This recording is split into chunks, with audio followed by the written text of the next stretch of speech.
If I was going with a bunch of young men and women on a bus and we drove by a beautiful mansion, it's just a gorgeous house on top of a hill, just an absolutely beautiful, stunning house.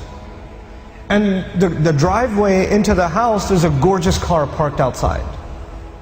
And on the back of the house, there's this incredible backyard and a swimming pool and all of it. I mean, whatever you can imagine is there. It's like it's a piece of Jannah on earth. And you see the guy walking into his house. We're driving on this bus and we see this guy walking into his house. And I asked these young men and women, do you think that guy's successful? Do you think he's successful? Overwhelmingly, what is going to be the response? Yeah, that's pretty successful. And the guy, look at him. Look at what he's accomplished in life. That's a pretty successful person. Okay. When you take a picture of someone graduating from college, they're shaking hands with the president of the university, they're being handed their diploma, and somebody asks you, you think that's successful? What are people going to say? You know, it's going to be Muslims and non-Muslims. Everybody's going to say that that is a kind of what? Success. When somebody gets a job, is that a kind of success? Sure. We congratulate people when they get a job. When somebody buys a house, when somebody starts a business, when somebody gets a new car, when somebody gets married, when people accomplish things in life, and we celebrate them because these are different kinds of small and big successes. Isn't that true? So the bus keeps driving, and we see a man, a homeless man, who's living in a cardboard box on the street. And he looks like he's wearing clothes from a couple of years. And you don't want to go close to him because of the smell. And I ask my students, do you think that guy's successful? What do they say? I say, he's not successful.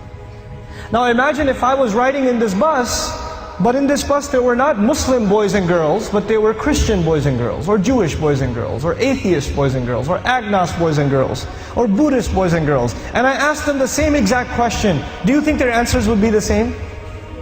Yep, their answers would be the same. That's the problem. The problem is the way we think about success and the way we think about failure. For Muslims, it's supposed to be different. All human beings can see it a certain way, that's fine. They have the apparent view of success and failure. But us, Muslims, Allah has given us clearer glasses. And once you look at reality through these glasses, you see something other people cannot see. You see something other people cannot see. So when you put those glasses on, then you start thinking about the Book of Allah and you realize that one of the most beautiful, captivating, magnificent homes that was ever built was the castle of Fir'aun.